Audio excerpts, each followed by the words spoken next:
Now, another environmental drama is unfolding in India. A thick layer of toxic foam has covered one of its holiest rivers, the Yamuna.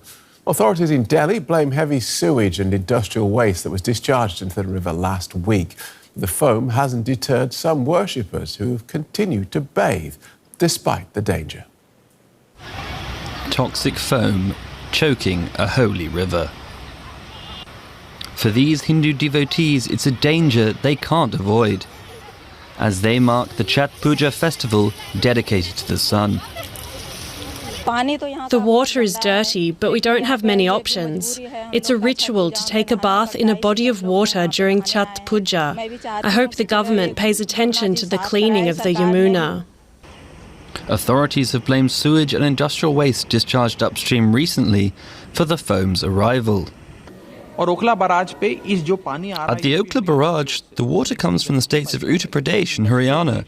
It is so dirty. It contains industrial waste, untreated detergents, pollutants, ammonia, and because of those the frothing happens. This is not Delhi's pollution or industrial waste. Officials have repeatedly promised to clean it up, but have had little success. Locals are fed up with the lack of progress. The government is not listening to anyone. They visit here and go back and nothing happens. The pollution, you see, is the root cause of diseases. It's a well of disease. The entire river is full of chemicals. Sadly, the clouds of toxic foam are just the latest symptom of Delhi's perennial pollution problems. And much like the megacity's suffocating smog, experts fear there's no end in sight. Shalom, shalom.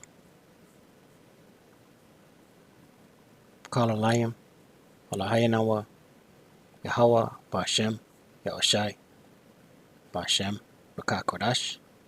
Double honors to the apostles and elders of Great Millstone who teach well and rule well. Peace and salutation to the Akim, fellow laborers, the hopeful elect, pushing this truth of risk and lives for the four corners of the earth. To the Akwith listening and learning, Shalom. Couple of scriptures, we'll get right into it. We saw that clip. Psalms 96, verse 5, and it reads, "For all the gods of the nations are idols," right? All these other gods of all these nations, right? They're idols, man.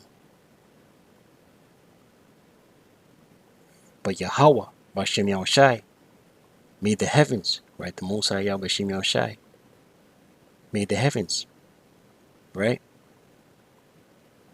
There's no God sitting side by side with Yahweh Bahasham Yawashi, man. Right? The Most High Yahweh Bahasham Yawashi made the universe, right?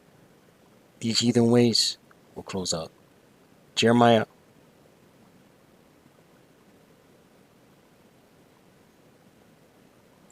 10, verse 1, and it reads, "Hear ye the word which Yahawah Bahasham Yawashi speaketh unto you, O house of Israel," right?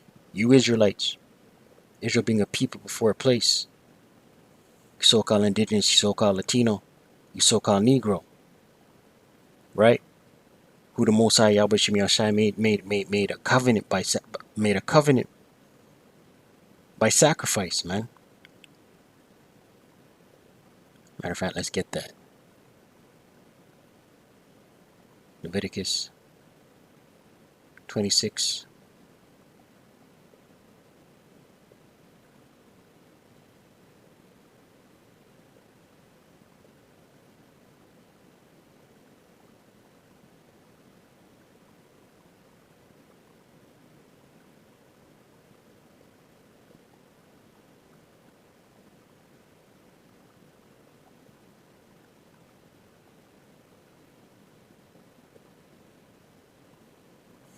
Leviticus 26,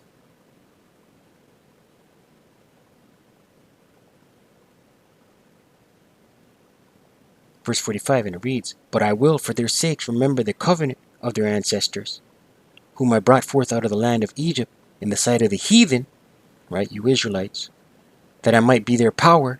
I am Yahawah. These are the statutes and judgments and laws which Yahawah, Bahasham Yawashi, made between him and the children of Israel in Mount Sinai by the hand of Moses. Right, the Most High made a covenant, made an agreement, right, with the children of Israel. Israel being a people before a place. Jeremiah 10, verse 1. And it reads, Hear ye the word which Yahawah speaketh unto you, right, you Israelites, O house of Israel. Thus saith Yahawah, Bahasham Yawashi, learn not the way of the heathen, right? All these ways of these other nations, these heathen nations, these Moabites, these Elamites, these Ishmaelites, these Ammonites, these Edomites. We're not supposed to learn none of that, man. The Most High gave us Deuteronomy 4 verse. The Most High gave us law, statutes, and commandments in the sight of the other nations. Deuteronomy 4.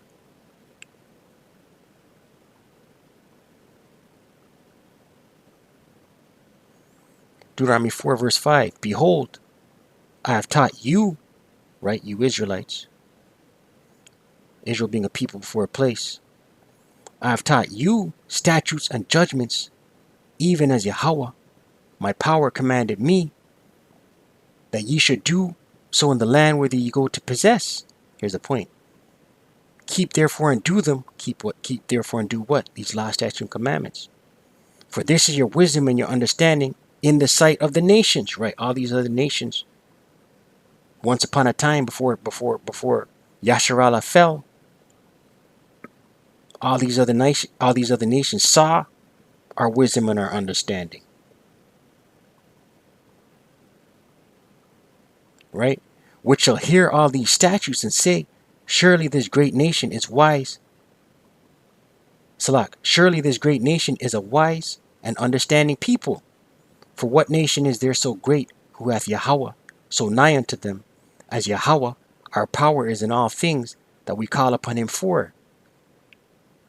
And what nation is there so great that hath statutes and judgments so righteous as all this law, which I set before you this day? Right. No other nation was given these laws, statutes, and commandments, man. So leave what's for the heathen to the heathen, man. Close out. Jeremiah 10, verse 2 once again. Thus saith Yahawah, learn not the way of the heathen, and be not dismayed at the signs of heaven, for the heathen are dismayed at them. Stay prayed up ceasing. Kwam Yasharallah, Wa Abad, Babal.